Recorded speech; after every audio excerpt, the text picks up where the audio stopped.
welcome back. My name's Megan. I'm so glad to have you here with me today. Jake's in the kitchen chopping up some potato wedges, and we're going to air fry those. And then I've fed the chickens. So far, no issues with coyotes or any critters trying to get in to eat our chickens. They're not ready to lay eggs yet, but it'll be soon.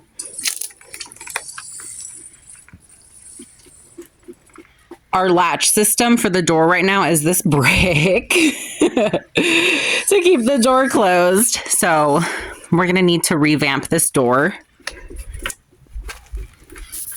I heard the men talking about what they want to do for the inside of the coop. So there's going to be some insulation. I don't know if we're just going to do cardboard this year for insulation, or if we're going to get some insulation to stick in there. That way they'll be nice and warm and toasty as winter approaches.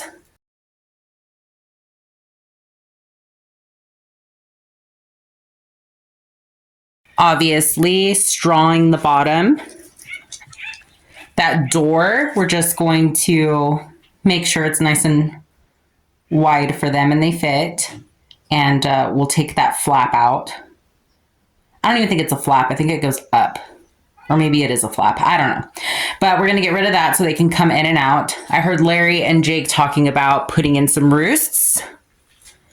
We have a window here, so there's definitely going to be some ventilation. We talked about cutting out sections on the side here. And so that way we can access their nesting boxes from the outside. So we'll set their nesting boxes up here for them to nest in, something, private, since they like their privacy to lay eggs. And then we'll come over here and have some sort of latching system on this side where we can just open, grab the eggs, close, latch back up. So that way it's easier for us and comfortable for them. It'd be like this situation, how they have this thing here. Like, this is so simple. They just cut out what's existing and then threw some latches on it and just made sure it fit. And I'm thinking that's what I want to do as well. Something super easy like that for us to grab eggs for these nesting boxes for the chickens. I think when you go super simple and you go super easy, it makes things run a little bit smoother. The most genius things in this world are the things that are like super simple and make your life easier. So we're going to do that. We're not going to overcomplicate it. Oh, look, there goes the dogs. They like to get out there and explore. Unfortunately, they like to get out and explore other people's properties. Over here, you can see where the trees were trimmed up previously. We'll need to get rid of this debris. This tree, very dangerous. It's got a ton of dead branches. This is the one that dropped that big branch before. Very dangerous. Hello, Bagheera. Resident cat, still going strong. Bagheera lives out here.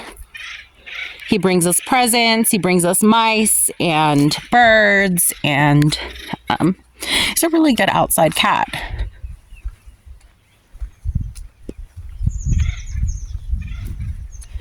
Chief is out here still doing his job. He is an excellent guard dog. Excellent. He's a good dog. Obviously, this back deck still needs a lot of work. We need to finish painting. The reason why we're painting it this blue color is because that is what was left over from the previous owner. It's the color of the house. And they had paint left over, and so we're using what we have just to kind of cover it up. And that way it's covered for winter. We don't have anything exposed. And then maybe in the future, after winter's over, we'll talk about what color might be good for the deck.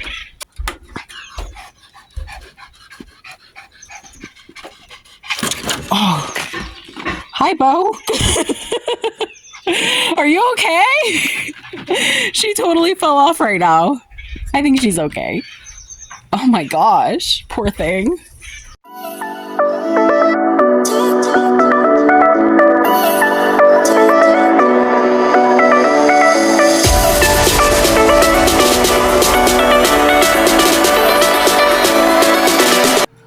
Down there is John's school stuff, K-12.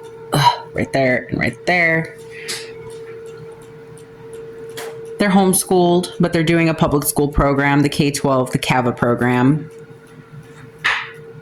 And they love it. I give them the option every year once school is over with, and then it's time to start thinking about a new school year. I ask them every year, do you want to go to a brick and mortar public school, or do you want to stay doing CAVA at home? And they prefer to stay home so far every year. But again, I'll still give them the option once the school year is over with and see if they want to go to brick and mortar. And if they do, that's what they'll do. And if they don't, then they'll be home again. They love it. I mean, they have teachers online. It's almost like a satellite school. I mean, I guess it is kind of a satellite school. The teachers are live. You know, they're teaching classes. They have assignments and homework still, and they get to participate in class. And I mean, it's the same thing, except they're doing it at home, and they love it. So there's that. We are going to try out the fireplace for the very first time. It rained today. It's chilly, so might as well try it out.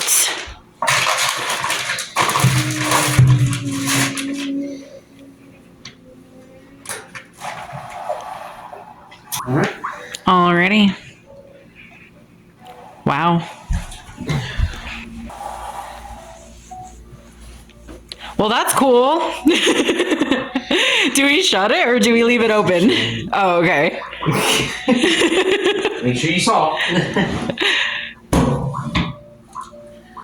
All right. So I guess we'll see how well this thing warms our front room. We should move those waters too.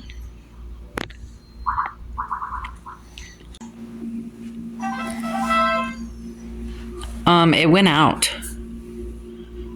So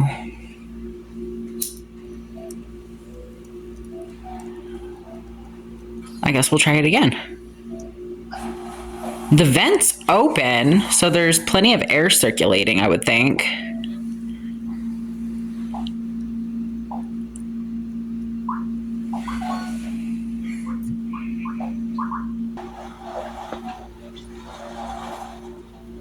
Yeah.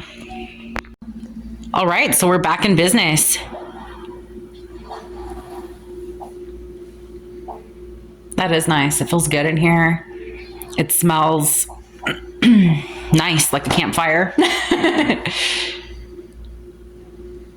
Very cozy. Thank you. So what ended up happening was that the pipes were smoking. It filled the whole front room up with smoke. They weren't sealed properly, or the seals were just worn out. The pipes went in. There were two stoves, one on this side, one on the other front room. They brought the pipes up into the chimney, and where the two pipes met from the two separate stoves, they were pinched. So we ended up removing the stoves and seeing that there was all sorts of soot and debris in the pinched parts from the previous owner who was burning and whatnot. It was definitely kind of a genius situation, putting in two separate stoves and then getting it to work that way, which is really cool if the seals were working properly or if the seals were sealing. as they're supposed to, but that's not going to work for us at this point in time. We would have to get new piping. We would have to figure out how to get it to bend correctly and all of those things. So we have removed those stoves. We're going to see if the fireplace is going to work as a fireplace as it was intended, just like this. And if it's efficient and we're not burning through too much wood and it's warming like it's supposed to, then we'll just keep it open like this, where it's a double-sided fireplace. If it's not efficient, it's burning through too much wood, then we'll go ahead and just put the stoves back in and just reseal the pipes or get new piping. So that way we'll start fresh. We'll just make sure and keep it clean. We had a guy come out originally because the fire wasn't working for us. So we had a guy come out and he was able to clean it up a little bit, but there was really no way to clean up the pinched parts. That would take like removal of the pipes to really get in there to clean the pinched parts. So it would definitely be something we'd have to do probably every 2 years is what was recommended if we had the stoves. But we're just going to try it this way for now, and we'll see how it goes.